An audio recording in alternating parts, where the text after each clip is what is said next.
Eskom has been battling to keep the lights on amid mounting operational costs amounting to millions of rand. There are also ongoing investigations into corruption and fraud at the embattled power utility. Now, Eskom executives were supposed to brief the Standing Committee on Public Accounts yesterday to report on operational matters at the state-owned enterprise, but the managers failed to appear before the committee, resulting in the session being cancelled. Joining us now to unpack this further is energy expert Thabiso Tenyane, who joins us from Johannesburg. Mr. Tenyane, thank you very much for your time.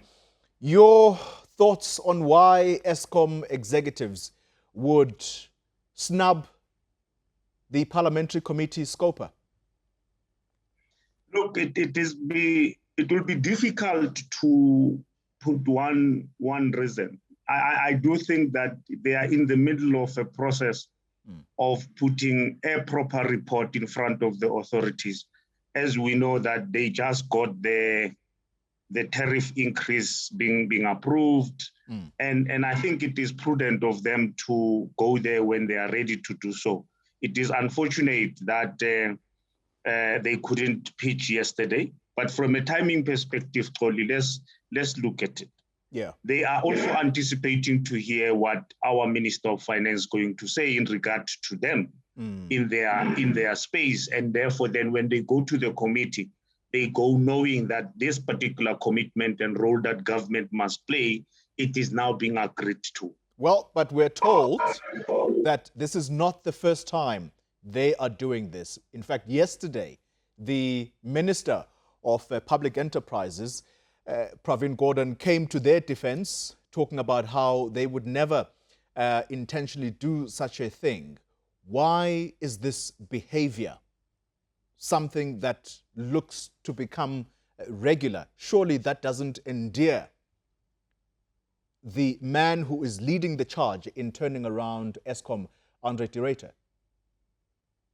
Look, I think their board must first be able to give that particular reason. They are not, management is not just doing whatever that they please to do on their own. And I would want us to really await the real reason why that happened. And then we can able then to come in as a country and be able then to push them to account and do things better.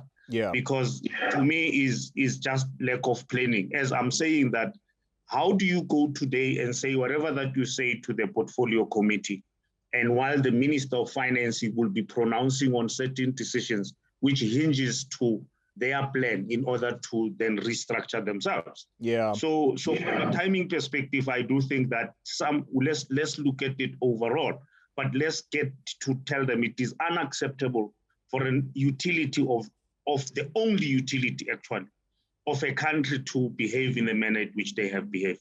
All right. So in your words, then we'll cut them a bit of slack, but let's look at what the president said in his State of the Nation address when it came to the Eskom debt. He said, and I quote, "We are working closely with Eskom on proposals to improve its financial position, manage its debt, and reduce its dependence on the fiscus. This requires a review of the tariff path and that's to ensure that it reflects all reasonable costs and measures to resolve the problem of municipal debt." Did the president go far enough? The finance minister surely will have to buttress what the president said here, and in particular around the debt issues that saddle Eskom right now. Yes. Look, I do think that the president pronounced on the right decisions in regard to Eskom. And the most important one for me was also then allowing them in the space of the generation of cleaner technologies, because for all along we've been actually closing them down. And therefore then I was actually excited to hear that. But clearly, one of the easiest things that, not necessarily easier, but the quickest things they could have done, and which I think PIC was proactive in saying, let us rather change our loan that we gave to you, probably it's 100 billion or so, and convert it to equity, which then eases the debt. But what we have had is the banks have come in also to say, listen, let's not just take a very short-sighted approach on this thing because it's longer term and it has an impact to the economy. The banks are now proposing quite a bigger dispensation of saying, how do we look at this in the balance sheet and allow Eskom again back to doing what it's supposed to do? But it is not only that. I think, Koli, let's accept one fact. Eskom is 98 years old. Yeah. Therefore, then clearly that we need a new balance sheet. And I always advocate to be saying we need the second Eskom to come in and slowly begin to carry the economy with certainty. Because even with the hikes of the tariffs, you can know that you are maintaining this car that is so old that in a shorter term, that engine will break again. So therefore, then why does it help? What is actually worrying is the tariff of Eskom are steep and they are unpredictable on a unreliable service that we are getting. Yeah. So that steepness is the one that actually affects the economy because businesses cannot plan ahead as to what is coming. It's 15% now. What is coming next year? Why don't we take a 3-year or a 5-year view on these tariffs so that then business can then align itself appropriately? Yeah. But we are not. We are taking a 1-year view and saying it is 15% this year. Next year, is it what? 19%, 20%, 25%? What is it? So we need to allow the regulator to start taking a long-term view on tariffs. I'd like to come in on that issue of the unpredictable tariff increases. As you say, businesses are being throttled here. The consumers, that's you and I, users of electricity, we're also being throttled.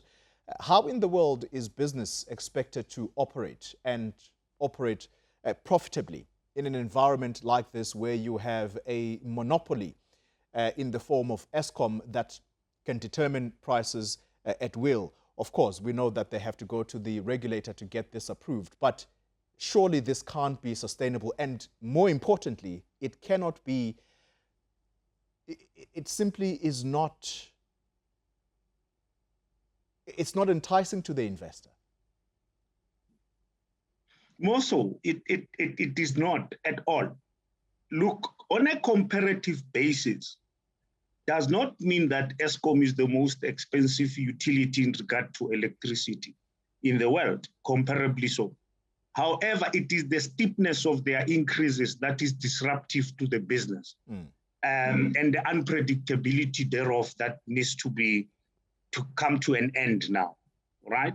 And therefore, then I think we also probably need to, as a country, appreciate the fact that we are in a reactive mode with this old utility that is a monopoly, which we could have started restructuring as early as 1998. And if I could just come in exactly there, Mr. Tenyane, as we wrap up our conversation, that's where the Energy Minister, Gwede Mantashe, comes in, because you've mentioned that this utility is 98 years old. And I like what you said, that we need a new Eskom. At the moment, we have what is called the new build, Kusile, and the other one, Mitupi. These are coal-fired power stations, yet they are new power stations. And I would like you to also juxtapose that with this, what was said by the president during his State of the Nation, that Eskom, being the largest greenhouse gas emitter,